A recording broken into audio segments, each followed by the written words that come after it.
Hello दोस्तों, मैं ओम शर्मा आप सभी का स्वागत करता हूं हमारे YouTube channel the Avon study पर।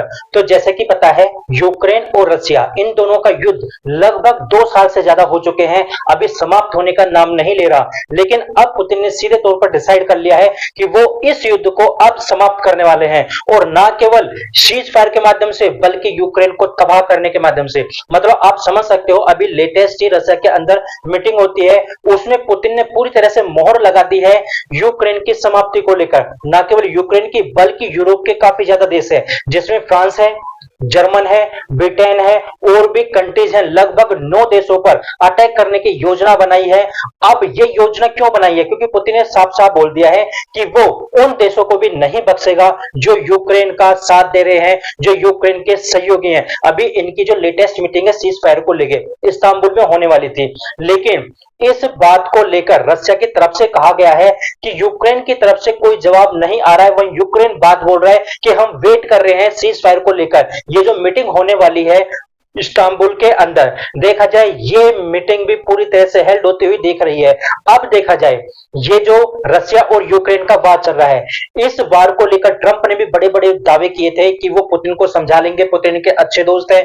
लेकिन ट्रंप को भी पूरी तरह से दरकिनार कर दिया गया है पुतिन के द्वारा। साफ साफ बोल दिया कि वो सीज फायर नहीं करेंगे, और जो यूक्रेन के कुछ क्षेत्र हैं तभी शांति वार्ता हो सकती है। जो यूक्रेन के कुछ क्षेत्र हैं जैसे खार्गिव हुआ, डोनेट्स्क हुआ, उनको हथियाने की सोच रहे हैं ताकि वहां पर एक तरह से शांति वार्ता की जा सके। लेकिन देखा जाए, पुतिन ने ये जो प्लान बनाया है यूरोप को तबाह करने के लिए, ये काफी ज्यादा डेंजरस मोड है इस युद्ध में आता हुआ दिख रहा है। क्योंकि पुतिन साफ साफ बोल चुके हैं कि वो अब किसी भी कीमत पर यूक्रेन को बख्शने वाले नहीं है, और न ही उनके सहयोगियों को बख्शने वाले हैं।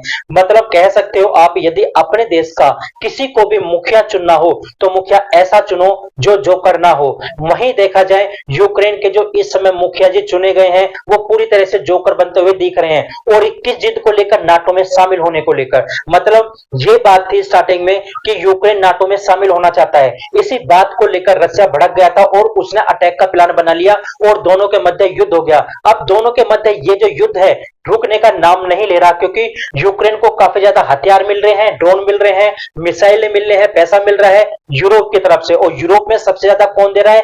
तो फ्रांस दे रहा है। वहीं इस बार जर्मन ने भी साफ साफ बोल दिया है, उनको लॉन्ग रेंज मिसाइल देने की बात बोल दिया, ताकि यूक्रेन रशिया के ऊपर काफी बड़ी मात्रा में हमले कर सके। और इसी बात को लेकर यह मीटिंग हुई थी। मतलब इसमें मेन जो देश था वो यूक्रेन नहीं बल्कि जर्मन था, क्योंकि जर्मन ने साथ देने की बात कर दी थी यूक्रेन के, और लॉन्ग रेंज मिसाइल देने की बात कर दी थी अगेंस्ट रशिया। इसी बात को लेकर ये मीटिंग होती है, और पुतिन के द्वारा यह प्लान बना दिया जाता है कि अब वो किसी कीमत पर यूरोप को नहीं बख्शने वाला, यूक्रेन को तो तबाह करेगा ही करेगा, अब वो जर्मन को भी नहीं छोड़ेगा। इसी बात को लेकर ये प्लान बनाया गया था। आपने भी देखा होगा, अभी रशिया की तरफ से एक स्टेटमेंट जारी किया गया था, क्या कि रशिया, चाइना और इंडिया, यदि ये तीनों देश मिल जाते हैं अगेंस्ट नाटो, मतलब अपनी एक सेना बना लेते हैं, तो ये काफी ज्यादा देखा जाए पूरी तरह से पूरे वर्ल्ड में पावरफुल कंट्रीज हो सकती हैं। लेकिन मुझे नहीं लगता दूर दूर तक भारत और चाइना कभी एक साथ हो सकते हैं, क्योंकि चाइना आतंकवाद का साथ देता है। आपने भी देखा होगा, अभी रिसेंटली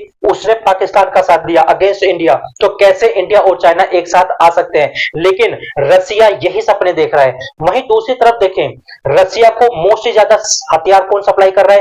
तो सबसे ज्यादा हथियार सप्लाई किया जा रहा है रशिया को नॉर्थ कोरिया की तरफ से, मतलब किम जोंग उन की तरफ से। किम जोंग उन रशिया को सप्लाई दे रहा है, वहीं रशिया किम जोंग उन मतलब नॉर्थ कोरिया को टेक्नोलॉजी दे रही है हथियारों की, ताकि वो बड़े स्तर पर हथियार बना सके और रशिया का साथ दे सके। आपने भी देखा होगा, काफी ज्यादा पहले भी खबर निकली थी कि नॉर्थ कोरिया अपने सैनिक रशिया में भेजेगा, उसका साथ देगा, और यूक्रेन युद्ध में उसका पूरी तरह से साथ देने की बात की थी। लेकिन अब ये जो युद्ध है धीरे धीरे एक निर्णायक मोड में आता जा रहा है। पूरा वर्ल्ड इस समय देख रहा है दोनों देशों की तरफ। वहीं दूसरी तरफ देखा जाए, जेलेंस्की भी बिल्कुल भी नहीं मान रहे, लगातार रशिया के ऊपर अटैक पे अटैक किए जा रहे हैं। वहीं रशिया ने भी सीधे तौर पर बता दिया कि अब वो रुकने वाला नहीं है, क्योंकि अभी आपने रिसेंटली देखा होगा, रशिया की तरफ से लगातार यूक्रेन के ऊपर 200 से ज्यादा अटैक किए गए ड्रोन के माध्यम से, और यही ड्रोन मुख्य रूप से साबित होने वाले अहम भूमिका निभा रहे हैं इस युद्ध के अंदर। अब रशिया ने साफ साफ बोल दिया है कि वो अब मिसाइलों का भी यूज करने वाला है अन्य देशों के ऊपर भी, जो कि यूक्रेन का साथ दे रहे हैं। तो हमारे पास फिलहाल यही अपडेट थी कि ये युद्ध एक ऐसे मोड में आकर खड़ा हो चुका है जहां वर्ल्ड वॉर 3 की शुरुआत देखी जा सकती है। तो फिलहाल हमारे पास ये अपडेट थी। आप लोग कैसे लगी जरूर बताना, लाइक सब्सक्राइब करना बिल्कुल मत भूलना। Thank you.